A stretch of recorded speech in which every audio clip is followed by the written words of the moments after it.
Many of the stories provided for in mythology boil down to those supporting goodness and those supporting the opposite of it. Those who want to establish harmony and those who want to disrupt it. Those who want to support harmony, we call the devas. And those who don't, those who want to disrupt it, we call the asuras. What's the difference between the two? Invariably, the devas have goodness but no strength. And the asuras have strength but no goodness. What we need in our personalities is both strength and goodness. And of the two, we have to get the strength with the background of the goodness. Of all the messages, everything I ever taught in the West, says Swami Vivekananda, was nothing more than the Upanishads. It was only the Upanishads, the message of the Upanishads. And of all of the Upanishads, one single message, strength. Strength was emphasized. Because to sustain the spiritual life, we require strength of will. We require resolve. In today's thought is not unique. Today's thought is just borrowed and put into a poetry form or rhyming form, if you like. So three things are required. And this all comes from Vivekananda. And being a good teacher, he puts them in a digestible way, as three P's. What are these P's? Purity of mind is required. Every student requires it. Purity of mind. Persistence or perseverance is what is required. We have to persevere. This requires strength. Purity requires strength. And perseverance requires strength in the face of distracting materials, distracting objects and people and places and events and scenes and so-called challenges and struggles. And then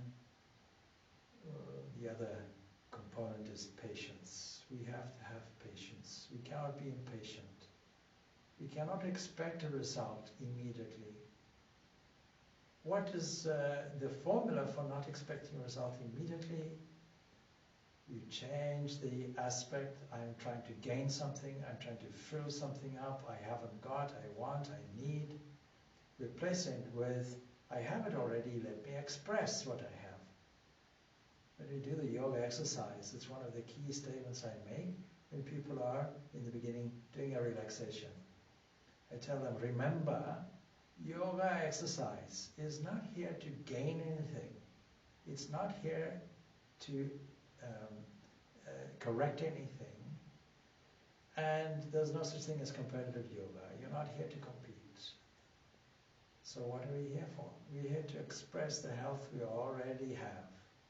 As soon as you change your thinking on this, it becomes automatically a health-giving activity, something that recharges the cells of the body. So this great battle took place between the Devas and the Asuras, and a great victory was held by the Devas because the Devas, as usual, would appeal to their own source, and that is Brahman. And so Brahman causes a great victory amongst the deities. And the deities then celebrate. They have a huge procession. A huge feast is had. And in this procession we find all of the deities. So we, in a certain order, of course, Agni. Agni is the great messenger. Agni leads all the prayers toward the Supreme. So Agni, therefore, is the first entity that requires praise in the Vedas. In the Rig Veda, Agni is the primary one. Agni, fire. Fire, radiance. The sun is an aspect of it. Lightning is an aspect of it. And fire, of course, itself is an aspect of it, and internal heat and digestive fire an aspect of it. All of these are linked. And then next, of course, is Vayu. Actually, without air, fire doesn't work. And Vayu is much more subtle, much more vast. It represents for us really kinetic energy, something that moves something. So that is also paraded. And Indra is there as well. So Indra the chief of all the deities, the master of them all. Indra, the king of all the Indriyas, all the senses. Now this is only a story, because we can't say literally there are these deities. No doubt there are beings all over the place. But what are these deities, these Bhutas 5 that are mentioned? Bhutas 5. See in that song, Monuchalo, these Bhutas 5 and creatures seen are strangers all, deem none your own. Even the Bhutas are strangers. In love with strangers, O my mind, why should you thus forget your own? Ascend the path of truth and climb, with love as lamp to light your way. Purity of mind can only be gained through love. Perseverance can only be gained through love of the objective. And patience, if we are patient enough, we will get what we want. Don't look out of the window, is God coming? Is salvation coming? Is freedom coming? This expectation sets up anxiety only. Then it goes on, you see, the song, just deviating for a while. May virtues guarded well supply all needed things while on your route. All the needed things are there. What are these needed things? In the face of what? Delusion. Delusion waits with greed as aid. Great thieves are they to grab your wealth. Trust, mental calm and self-control. These are the three components. Trust, that means faith. Mental calm, that means patience. Self-control. Self-control involves purity and perseverance. Like gods, they surely ward off harm. Remain with holy groups. The original question was about Guru. Remain with holy groups. Remain in holy company. Treat this as welcome stay in good rest house. Imagine climbing a mountain and you require some rest. There are rest houses on the way, provided already for you. You don't have to look for it. It is there. When you arrive, you know it's there. In case you doubt which way to take, inquire of him who watches there. When frightened, shout the name of God. He rules the road and even death. These Asuras didn't know this. So they got defeated. Ashura, by the way, Surya, the sun, the thing that shines, this is the opposite of it. Deva, the thing that shines and illumines everywhere. So inflated with their egos, they didn't realize it was Brahman who did this great defeat. So to teach them a lesson, Brahman appears in a form. This form is Uma. And here we find the first vestiges of a feminine deity appearing. That is Brahman manifested in this way, in this form. And so forms a test and acts as a guru also, appearing as a pillar of light. And suddenly appearing like this, dazzling, the deities wondered, who is this entity? So they send Agni first. Said, Agni is fire, and it will give the message back to all the deities. So they sent their chief representative. And they're too proud to ask, who are you? So it's left now to this pillar of fire, this Brahman himself, to ask, who are you? I am Agni, I am fire. You don't know who I am? I can burn the whole planet. I can burn anything you put in front of me. Burn this, says this apparition, and lays down a simple straw. Agni is astonished. Only that? You don't know who I am, clearly. You don't know my capacity to burn everything up. Fire is hugely destructive. Ask anybody in Australia in the last few months how destructive fire is. Every year in California, fires rage the land. Spain, fires rage, displacing thousands and thousands of people. And look at in the universe how many things get burnt up. But still, no matter how much it made any effort through pride, it could not destroy the straw and had to go back to the rest of the deities and report his failure. I'm sorry, I have no idea who this entity is, but it presented me the straw and I can't destroy it. Maybe fire is ineffective because It requires air. They send air along. And air went through the same process. Too proud to ask, who are you? There was reversed. Who are you? I'm air. Who are you?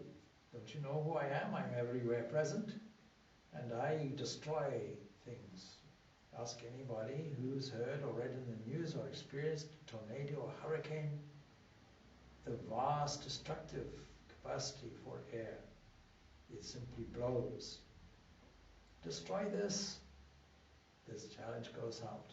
A small straw, no matter how much he huffed and puffed, he can never destroy it. Again, going back, eventually they send Indra. Come on, you're the master, you're the chief of all the deities. Come, let us see. Now Indra, of course, he decided that he would take a different approach. He meditated on this and it was revealed that this was Uma. And only through the capacity to meditate and the acceptance of a teacher, adopting a humble position, this humility, the truth was revealed.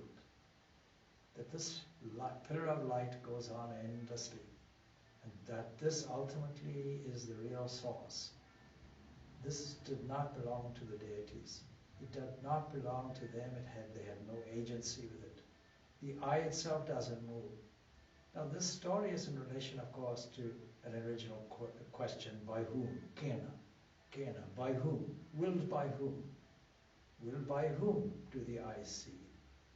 Willed by whom do the ears hear, the breath move, the mind work? All of these things are mentioned. And it's a catch question. Because clearly the sense organs cannot operate themselves. Sense organs are just there. They're just material object made from yesterday's food, yesterday's bananas. And then, what's the next? The mind itself cannot move by itself. We have this expression, changing your mind. I heard once that people who adopted a gender superiority, you know, there's this traditional male-female, politically probably incorrect these days. And one man saying, you see, actually, women's minds are much purer and cleaner than men's because they change them more often. So we have this expression, changing your mind. Of course, I'm not sure if it's correct. In fact, I dissociate from that completely. But changing your mind indicates that we change our minds. What we think of today, we don't think of tomorrow, the next day, or the day after. It all has this vague flexibility. We have a plastic attitude towards every kind of thing. So clearly something is there which does not vacillate. So what is that? What is that behind the mind is the question. And it all boils down to one thing. That which operates everything else, that which is operating the eyes and the ears and the mind, that is the one that is willing, the one that is impelling it. So, how does this tie in with the question? This is the story that first of all we require a guru. The guru reveals itself and all our resources are handed to us, even unasked, provided we set up the right magnetic field for it. The matching resources come by themselves. Now there was a question that came here in text. People say that if you want to know the true God, you need to experience His presence. How true is this? See, it's a self-answering question. Again, we come back. The question originally asked in the Kena Upanishad is based on the idea that this truth that we call God is not an object. We make it an object for our convenience, but it is a subject and therefore unknowable by normal means. You can't put God in a test tube and see, is God acid or alkaline? So many people today who are of atheistic bent would ask this question, where is the evidence for God? Where is the proof of God? In fact, where's the proof of anything? Proof of something is normally in your direct experience of it. If somebody says there is a black hole at the center of the universe, and you ask them, have you ever seen it? They may well say, I have not seen it. I've seen things move around a kind of void. By inference, we understand it. But did you lick it? Did you experience it? Did you smell it? Did you apply any of the sense organs to it? No. How do we know there is a God? Because people have seen that entity. People have experienced that entity firsthand. So the only proof, the only evidence we have is not scripture. That is second-hand evidence. It is not in all the meditations. It is not in karma yoga. It is not in ritualistic action. It is not in the tenets of faith. It is not in dogma. It is not in doctrine. It is in your direct experience. And so all of these are leading you to one point. Please take all these principles, use them as a background, use them as second-hand evidence, make it reliable. In other words, make your source reliable. Let us take, for example, Sri Ramakrishna. Sri Ramakrishna was somebody who answered Vivekananda's question, is there a God? Vivekananda had not asked this question just for the first time. He'd asked this many times of reputable people who he thought would give a credible answer. He maintained, if you assert that you have seen God and your face shines with it, then I can at least tentatively believe. It's a tentative belief. Now this is the same criteria we use everywhere. We use it in our logic. Logic, the basis of logic in the Oriental system is Nyaya. This Nyaya, the system of Nyaya, the system of logic, gives a number of criteria, many more than we actually require. But most of the schools of thought agree with Nyaya in most of its criteria. Namely, there has to be some credible authority. There has to be some second-hand knowledge at least.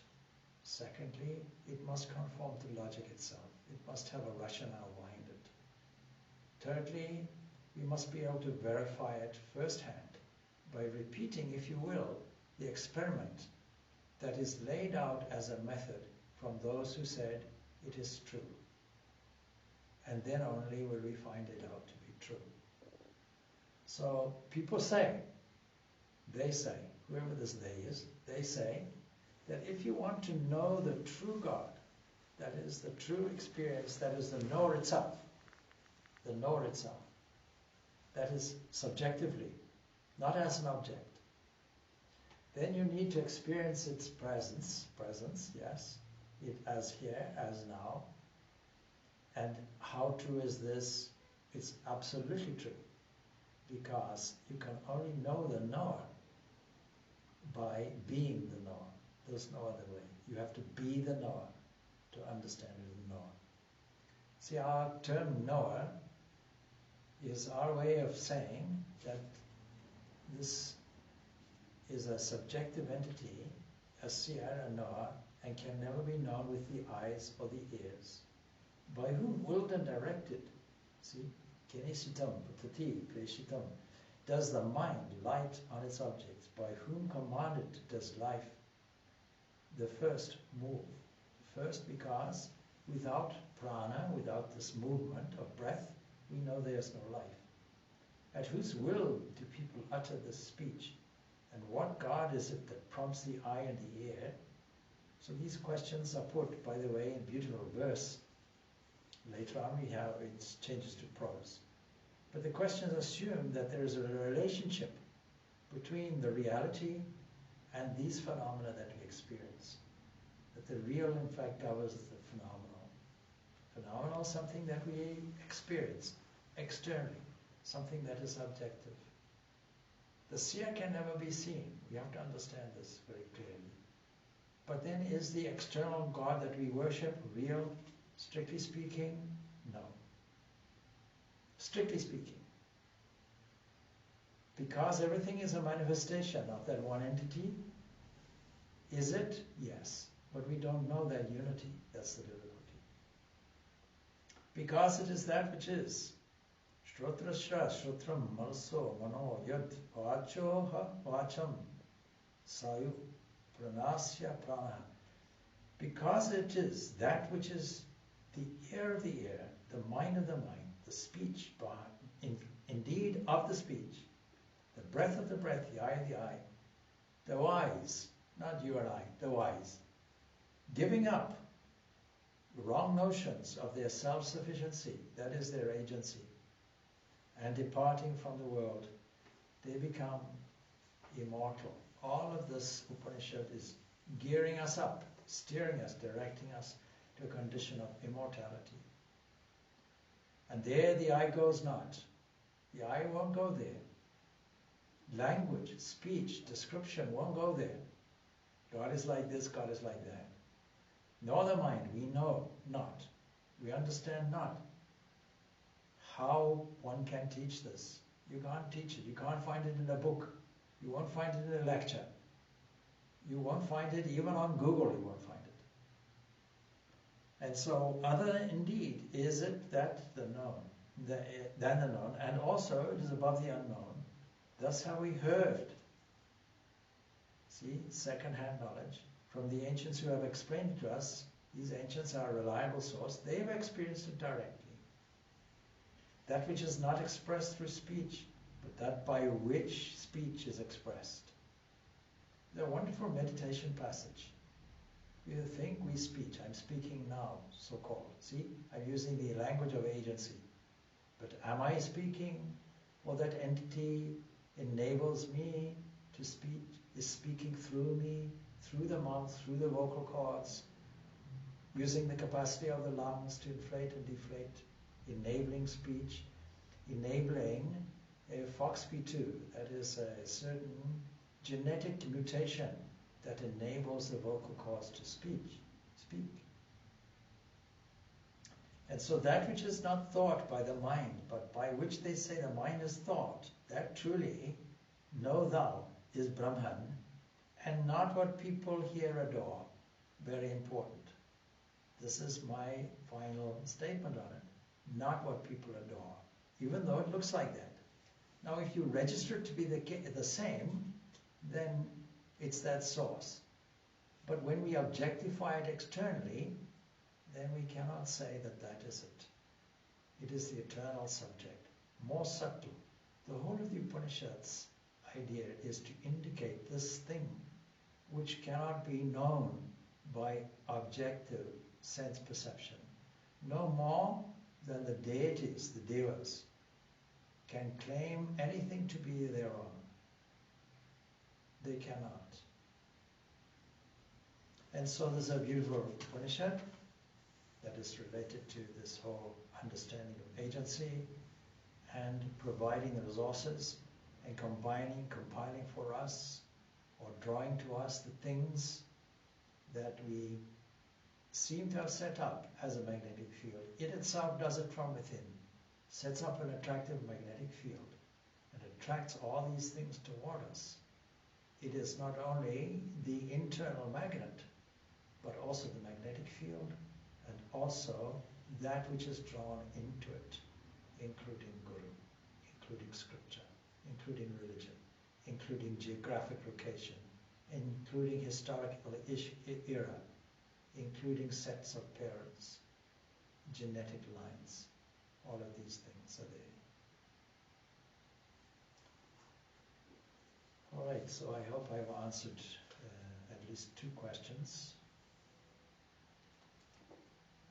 And so that's another part of the series. Next week, it depends. I should be in France next week, next Sunday. And it might be that I have to study what the schedule is there, but it might be that I'm able to set up a Vedanta series from my location in Graz. So we might leave that open as such and might make it as a tentative part of the schedule, subject to internet availability, etc. on the other side. I'm looking at the clock, it's 3 minutes to 12. Maybe there's one more question that we can quickly deal with. Except what the population of Nigeria is, you'd have to make a Google search on it.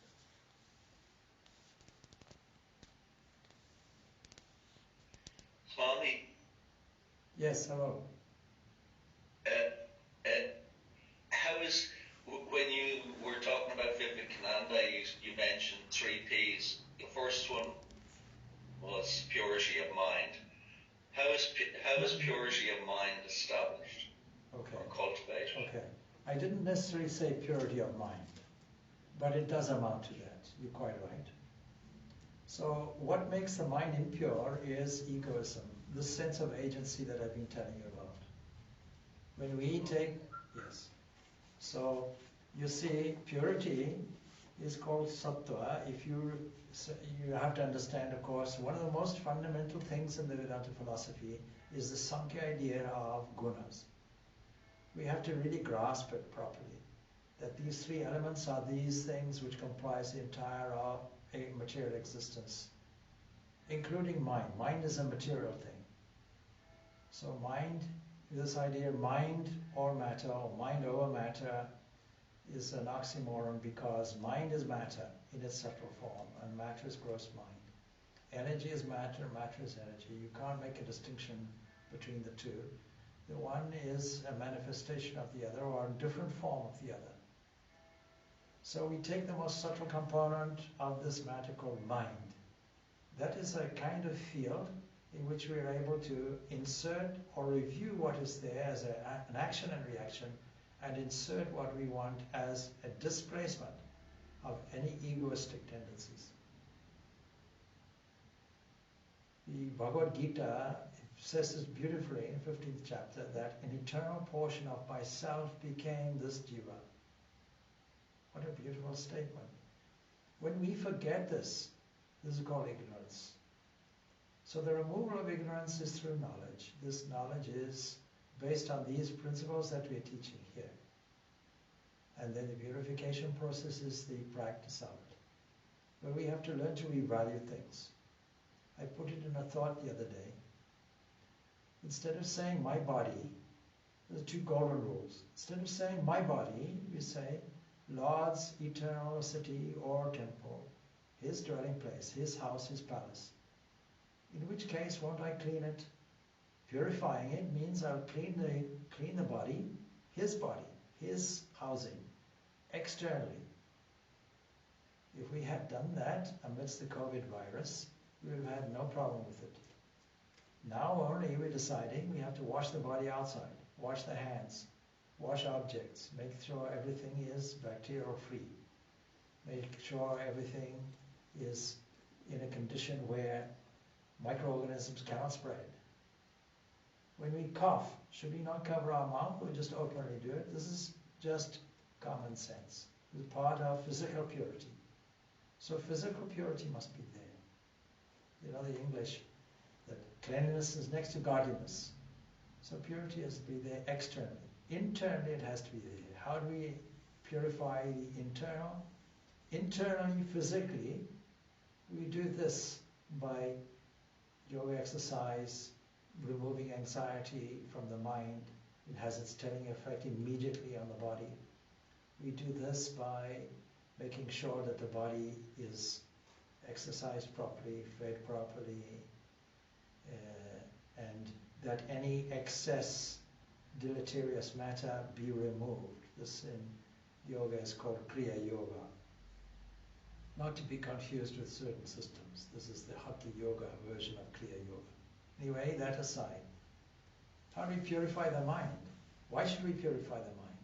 We purify the mind because it's God's sitting room where we decorate Him and where we decorate the office or the shrine room. Lord's shrine room is called the mind. How do we purify it? Through meditation.